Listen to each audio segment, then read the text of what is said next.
Welcome to another tech video. Today we're going to be having a look at a laptop from HP. This is a 15s-eq2504sa. It's an AMD Ryzen 5 processor with a 5500U CPU. So without further ado, let's have a look and talk about the specs.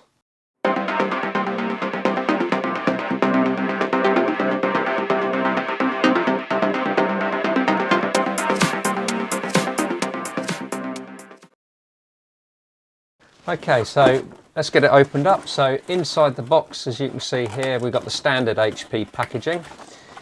In one side we should have our UK power adapter, which we do, and the power adapter that we've got here is a 45-watt brick. Inside we've got the usual paperwork, and we've got our usual packaging. So with the packaging with HP, you get this sort of cardboard clamshell wrapped around your device.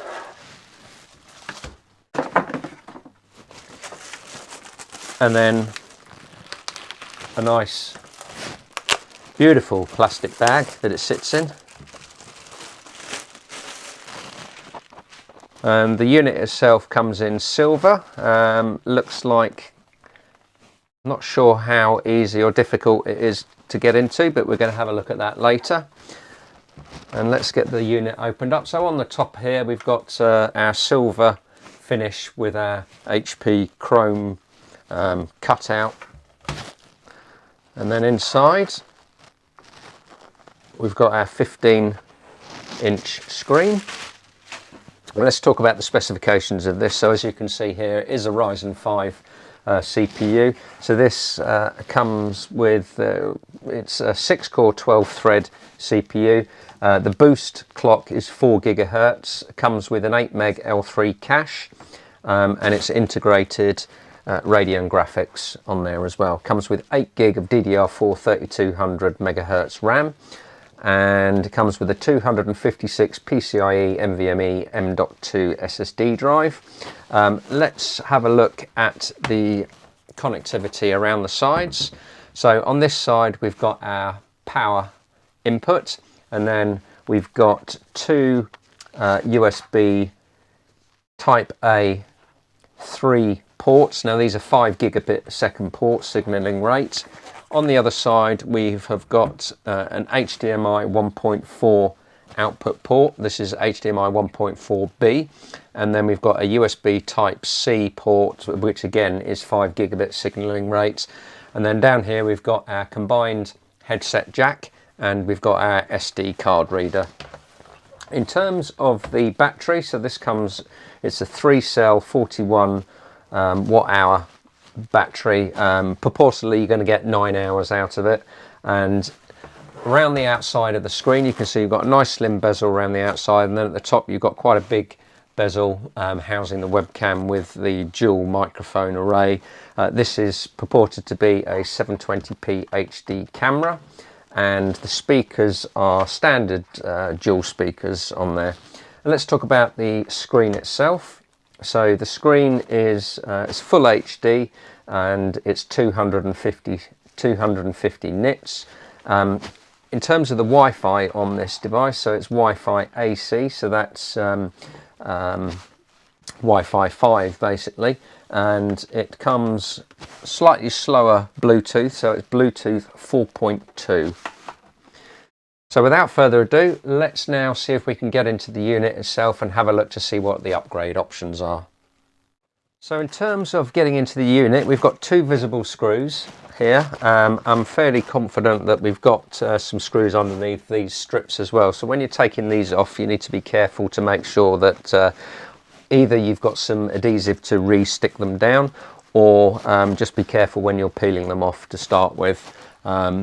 In terms of tools for the job, so we have got we've got a small Phillips screwdriver, a small knife to get under the edge of this. We've got a couple of prizer tools that we can hopefully get the cover off. So without further ado, let's see if we can get underneath here and check out this adhesive strip. As you can see there, we've got one screw there, so we're going to remove this. we've got 2 screws, we've got 3 screws underneath the bottom strip, so we're going to remove that strip carefully and put that to one side. And then we're also going to do the same on the front strip, just to see if we can get under here. I presume there's some more screws under there, which there are. And we've got another 3 screws under there. So put the strips to one side, being careful not to ruin the adhesive on them. And then we can start by removing the screws to get into the unit itself. So you will notice that there are a couple of screws on the back of the unit that are a different colour. So just make a note of those, of where they go. So we're going to slacken off all the silver screws to start with.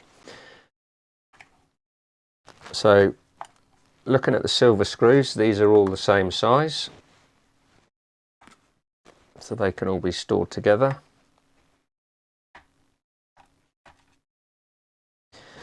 And then the 2 screws in the corner here, I'm hoping are a different size. I'm not sure why they are different colour, but we'll put those separately and make a note of where they go. And then to get into the unit itself, we want to take a prizer tool. So at this point, you're going to have to be very careful, and we're not sure where the best place to get in there is at the moment. Okay. So looking at this, it looks like probably the back bit of the cover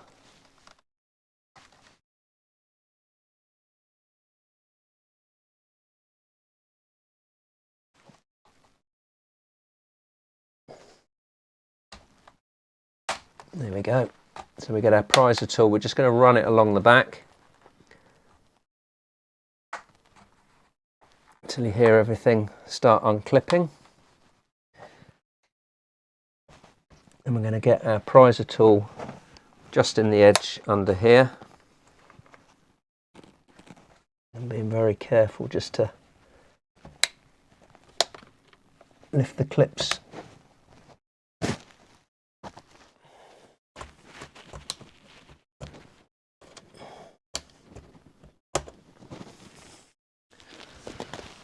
Okay.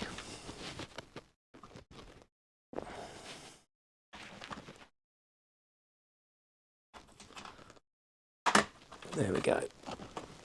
It's a bit tricky around the corners, but once you get one of the corners up, it's just a matter of running a prizer tool around the edge until it all unclips. And again, we can turn the unit around here. Once you get into the corner,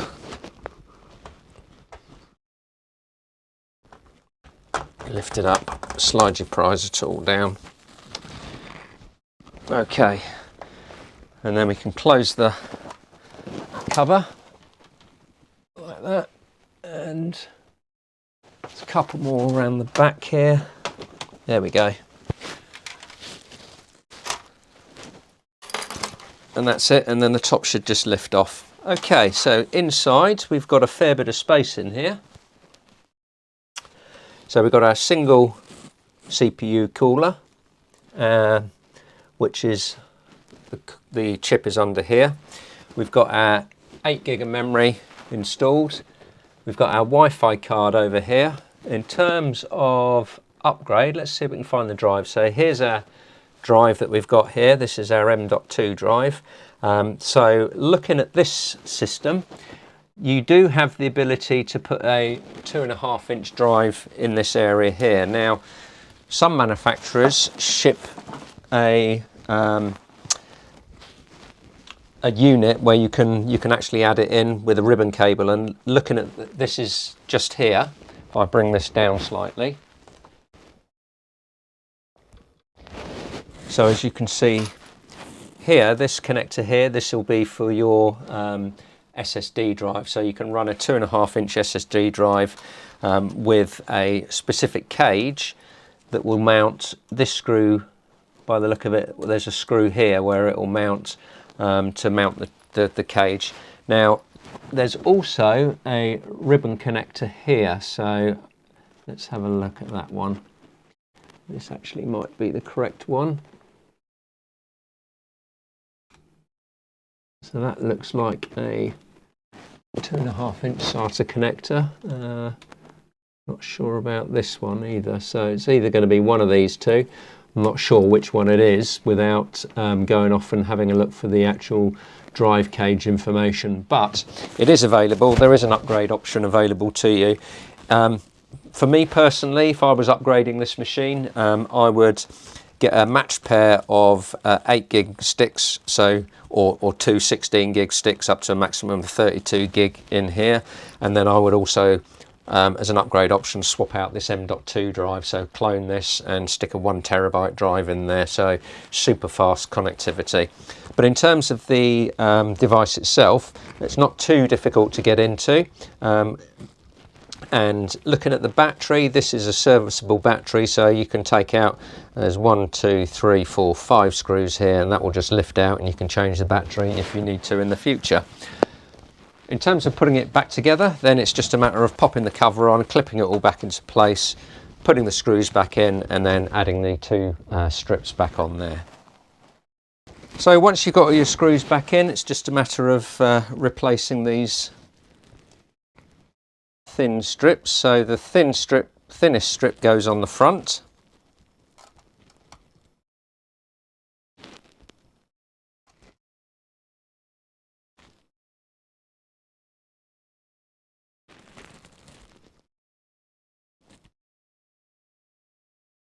Like that.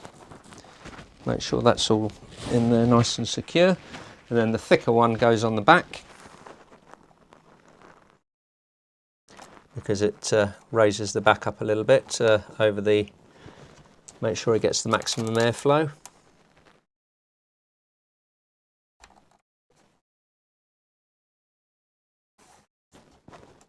And there we go. So the larger strip goes at the back, so this is the airflow, so it gets sucked in here, and then the airflow gets ejected out through the back here. Okay, so now let's get the machine fired up and have a look to see what we get with it. Okay, and as we can see, we're into Windows 11. So let's run through the setup.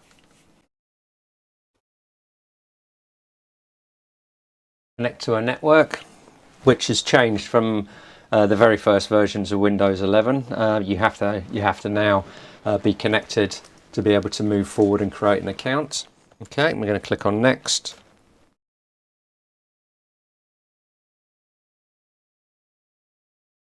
Once it's done its updates, it will give itself a reboot, and then we can move on with the configuration. So accept. Give it a name.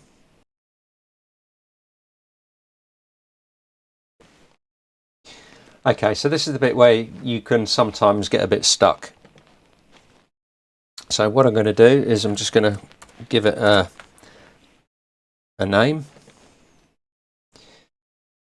and then I'm going to give it temp1234, sign in, and then say next.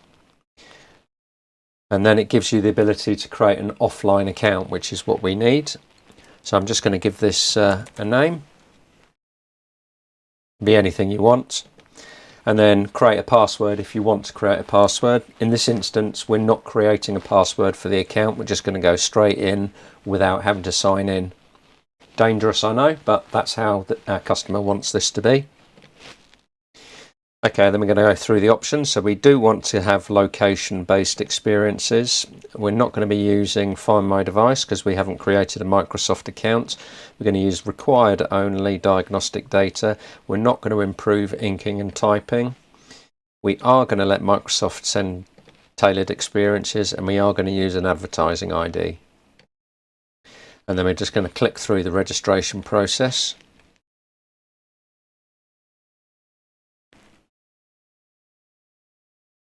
And then we just wait for Windows to sort itself out, and then we should be logged in. And then we're into Windows. Okay, so the first thing that we want to do is we want to have a look at see what bloatware that we get with this device. So we're going to go into settings, and then we're going to go into apps, and then we're going to go into apps and features. Okay, so the first thing that we always notice nowadays is you get this ExpressVPN bundled in with things. So we're going to remove that because that's not needed.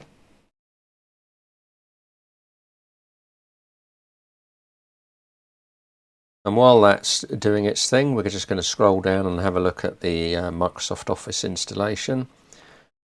We've got McAfee Personal Security and a McAfee LiveSafe, so we're going to remove the McAfee LiveSafe. And great to see, again from HP, they're only installing one version of Microsoft 365, which is great. Minecraft, that will install as and when they need it, but that's not needed for this laptop. Web Advisor, we always advise to leave that installed, as it helps protect you when you're browsing on the internet. So in terms of bloatware, minimal, absolute minimal on this, which is great to see. So it's just that VPN client that we've removed. We've got a Dropbox promotion here, which I'm going to remove as well.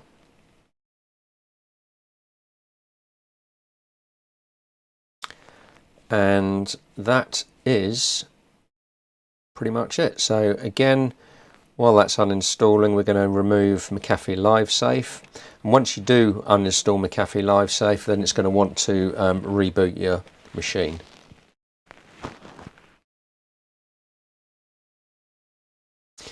So tick the boxes to say yes, we want to remove it, and we want to remove all files and settings for the program. And there we go. So now we can click on restart. And that's it. So let's get some icons on the desktop. To do that, we're going to go into personalize, we're going to go into themes, wherever it is. Oh, themes, and then desktop icon settings. So we're going to tick these for you. And that's done. And then let's have a look at the specification of the device. Not sure why that came up. Oh, I did the wrong one, that's why. Go into here, go to properties. And there we've got our named device. This is the name that we gave it earlier. AMD Ryzen 5 5500U with graphics. So it runs at 2.1 gigahertz, boosting up to 4 gigahertz. And this comes with Windows 11 Home, this particular device. So what did it cost? So this was £429 from Currys as of the 27th of February. That's all there is to it. So now let's have a look at the camera, just to confirm that that is in fact 720p.